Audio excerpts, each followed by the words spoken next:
Greetings all and welcome to Dave's Craft Room, and on today's video I'm going to be making this pattern by Violet Craft. This is the Wolf Abstractions pattern. It's a huge foundation paper piecing pattern. I bought the PDF the other day. I didn't actually realize that you need A3 paper. This is A3 paper. So I emailed it to the print shop and said, please print this on A3 and I will be down later to pick it up. And that was easy enough. So just know that if you print it, you need A3 paper. So obviously I want to do it in blue. This quilt is gonna be for my friend Christopher. He and I actually go very, very far back. We lived together. We used to live together for 3 years, and we were friends before that. Actually, even before we lived together, we lived in the same dormitory. We were in school together. So he likes wolves. I am obsessed with this pattern and I want to make it. I'm gonna make it a little bit bigger by adding a custom border. We'll get into that later in the video. So step one, let me actually look at this pattern because I've not actually even... Okay, here's the piecing. We need to set this one aside. Oh, it's all on one page. That's fantastic. We need to keep this page out because we're going to reference this page. This is the piecing diagram. It's like a puzzle. I'm just going to keep it close because I imagine we're referencing that frequently. Print on A3 at 94%. The seam allowances are exactly 1/4 of an inch.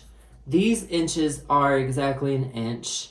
And that's the same everywhere I've measured so far. So I'm gonna say we're fine. I don't know what black magic happened because I didn't follow the directions, but I think we're still fine. We'll see, we're about to make it. Okay, so where should we start? Okay, this is where we start. I need to pull fabrics and label them. This is the background. This is the ones that the palette comes with. So I'm cutting these out and I'm gonna assign them to a blue color. I can see them like in terms of light and dark. So I'll try to match that. This is the background.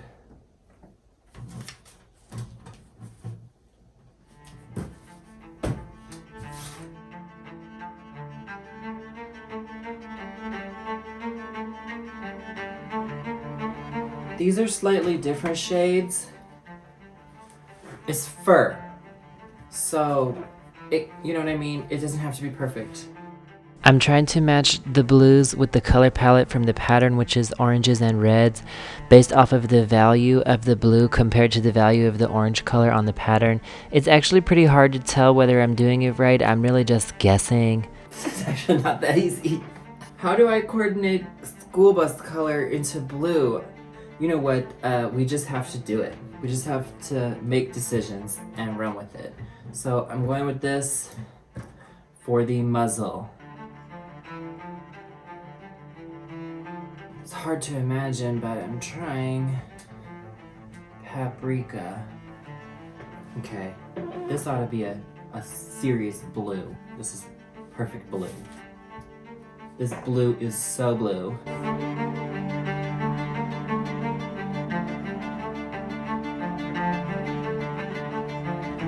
I'm still gonna do green eyes. So I need zucchini and pickle color. I am happy with these choices. So let's start. Many of the pieces are one solid color, especially usually the background, so I'm starting by taking those out because they're fastest so I can get them out of the way. Then I start in with the foundation paper piecing, and it's really no different than any of the small patterns I've done. It's just huge.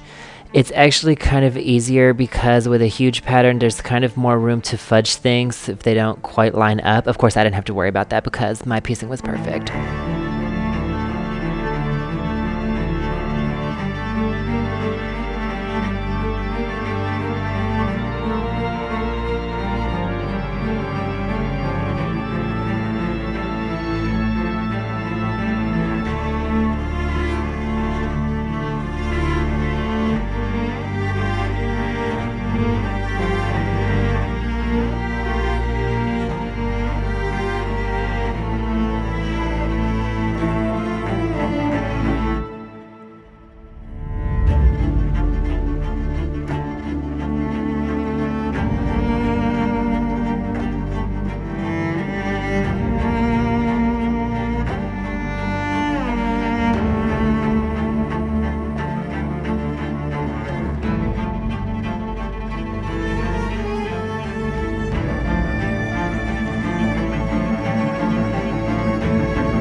my gosh, that's the lightning bolt ear.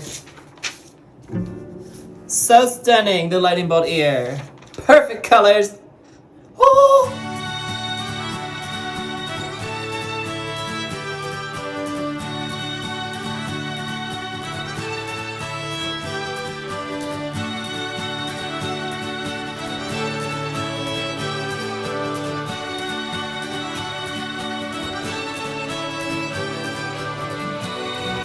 Stunning, we have an ear.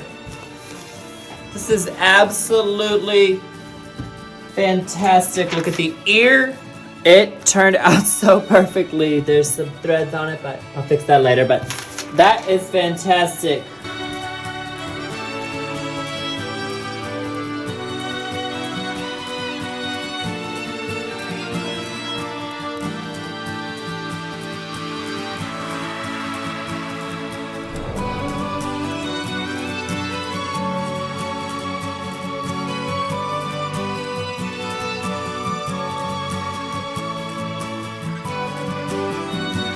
A lot of people in the comments want to know how long my projects take, and the truth is I really don't keep track, nor do I remember, because I made this a few months ago and I gave it to Christopher for Christmas. But it was probably 2 or 3 weekends. I work on my projects mostly on the weekends and then just intermittently during the week. I may have had more time if I had Thanksgiving off. I really don't remember.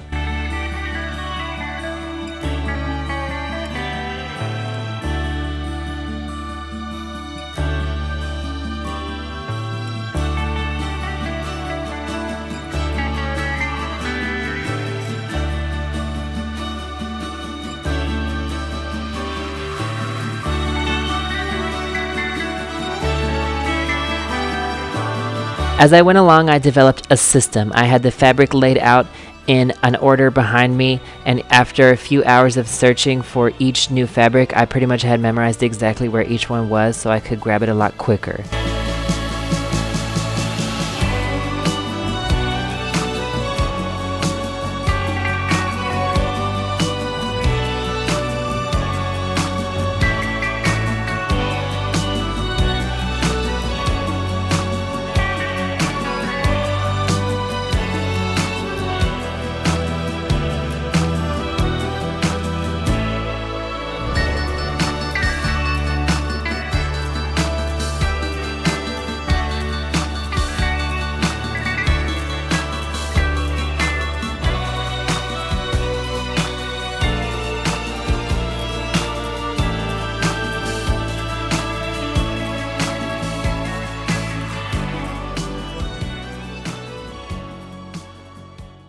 Alright, so this is the mistake I made. You can see it when the eyeballs are side by side. This one's correct, and this one is different because this is supposed to be this lighter blue and this is supposed to be the darker blue. As you can see here, this blue is darker than this one.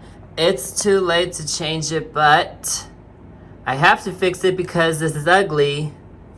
So I'm going to applique this shape on.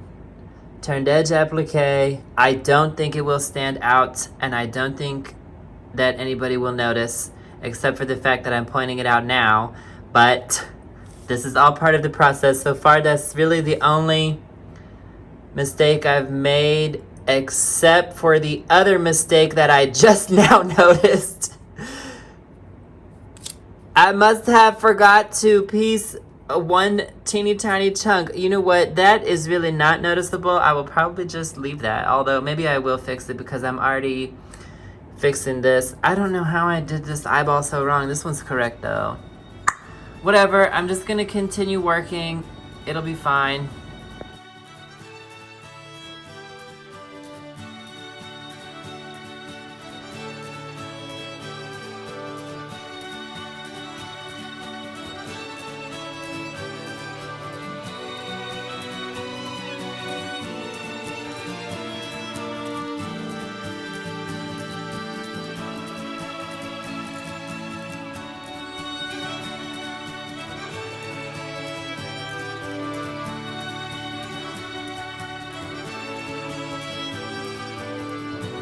There, that's better. You can't hardly even tell.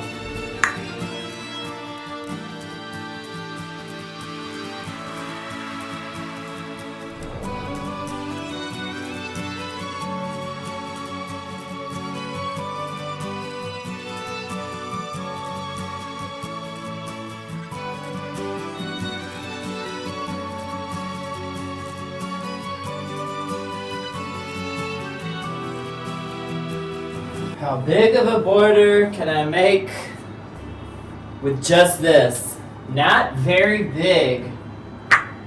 So I got to figure something else out.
Christopher is a full-sized, long human male, so I wanted to make the quilt a little bit bigger. I added 10 inches of the background fabric to either side, and then 10 more inches of blue plaid flannel to the top and bottom.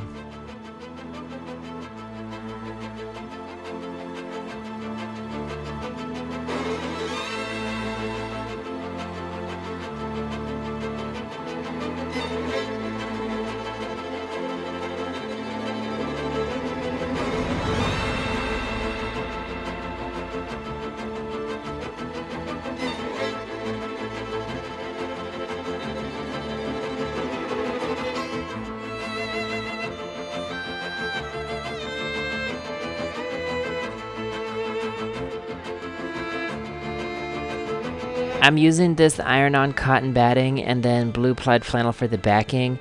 And then for the quilting, just like what was in the picture on the pattern, I'm doing parallel lines. They had the lines horizontal. I prefer vertical personally, although it really doesn't matter.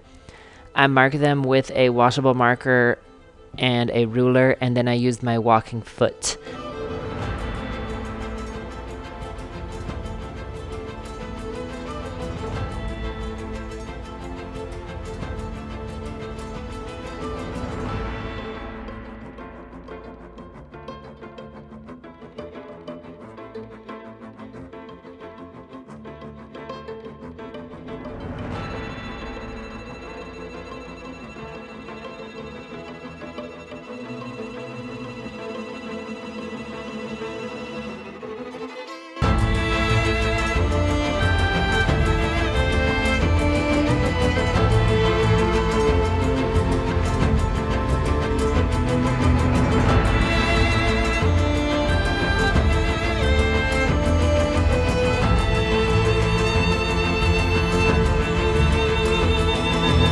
So I gave the quilt to Christopher for Christmas. He was very happy with it. I hope it reminds him of the time that we had as roommates. I have so many good memories from that period.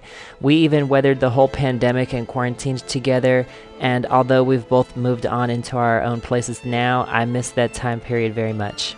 But that's all for today's video. Thank you for watching. Like and subscribe to Dave's Craft Room, and please come again.